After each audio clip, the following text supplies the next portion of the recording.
Hello and good evening. So, this story time is going to be quite entertaining. It's going to be another story time about my ex of 5 years. One day, this nigga had an attitude with me all day. So he went and got on that bike that he always used to ride, which he would embarrass me. Always riding his bike back and forth to the corner store and getting 40-ounce beers and drinking it.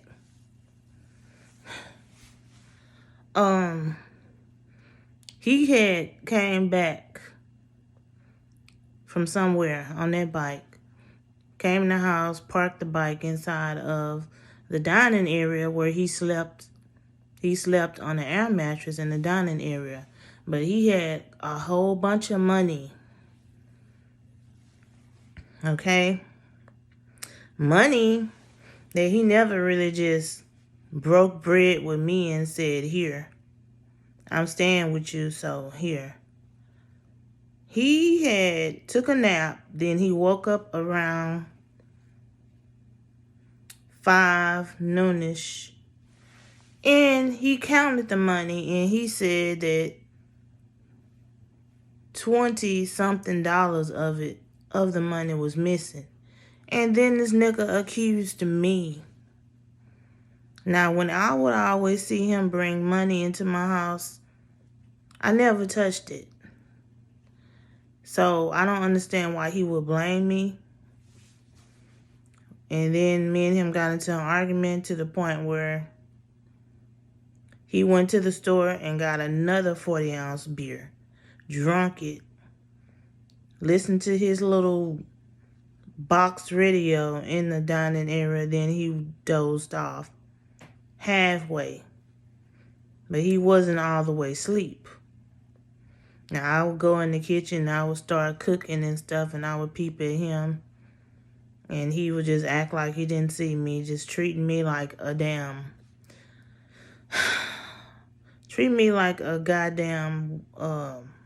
person that, like a roommate. So I told myself, I'm going to make this nigga leave. I'm tired of his shit. Plus, there's a lot of other things that he had done that I was still upset about. So, therefore, when the clock struck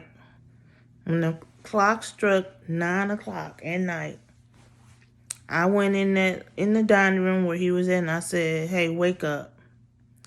I said, "You need to leave my house right the fuck now. You need to get out." And he raised up and he looked at me. I saw one tear roll down his cheek. And he started crying and he was like, "I have nowhere to go. You know how my family treats me. And you making me leave." I said, "Because I don't appreciate you accusing me of stealing your money. And you know I don't fucking steal from you, dude." I said, "Get your shit and get out right now." He's crying. He's crying profusely. He's crying. He's crying. And I'm just looking at him, and I just left out of the dining room and went inside in the living room because I could not,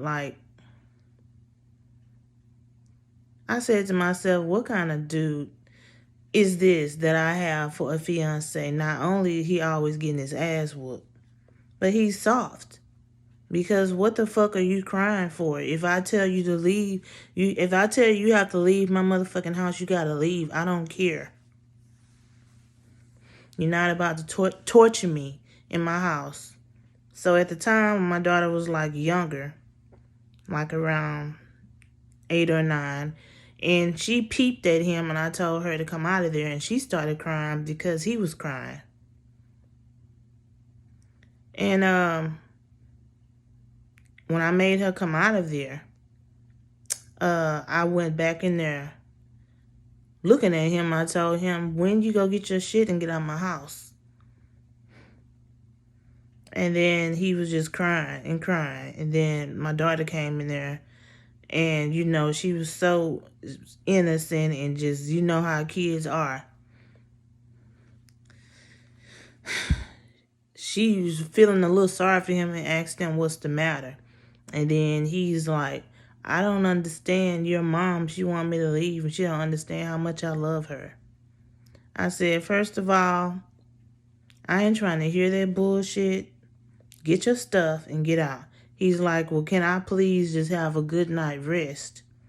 And then tomorrow at 6 a.m., I will get up and I will get my shit and get my bike and I will leave. And so I said, okay, I'm going to let you go on ahead and go to sleep, but I want you out of here in the morning. And I mean it. So I did not even sleep that night. My daughter went to sleep. He went to sleep, but I stayed up. The very next day, I had my phone set for the alarm to go off at 6 a.m. So it went off at 6 a.m. So I'm sitting in the living room and waiting. He hears my phone alarm go off and he's just stretching and yawning and stuff loud. Then, after he raised up and stretched, he lays back down. So I said, okay, I'm about to wait. Because he know what I told him. And then the sun was coming in the window. That's when, you know, it's daylight when the sun is blasting through the window. Through my patio, not patio, but through my dining area. That's the first thing that the sun would always shine through when it was morning time. So around 6:30, he gets up. He looks at me crazy and he goes in the bathroom to use it and wash his face. And then he's like, I'm about to call my cousin to come and pick me up and I'm going to pay him some gas money. I was like, okay, just as long as you do what I said. He's like, you really giving up on me? I'm like, dude, first of all, you don't accuse me of stealing shit from you. I don't need to steal shit from you. You live with me and you're not helping paying no bills. And you have the audacity to accuse me of stealing your money? Get the fuck out of here. So he packed his shit.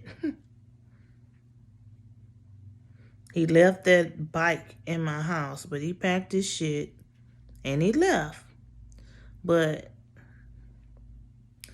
the thing that I'm trying to get y'all to understand is like at the point when he started crying and was crying profusely because he was upset because he couldn't understand why I wanted him to leave my house, I felt bad. But I didn't show it. I still meant what I said. I still wanted him out of my fucking house. I didn't care about his tears because he's cried before. And then he still acted the same. Right after he cried. But, yeah. He cried like a baby. Because I told him, get the fuck out. Get out. Get out. Get out of my house. That's the end of this story time. And until then, when I do another video for y'all, until then, stay blessed.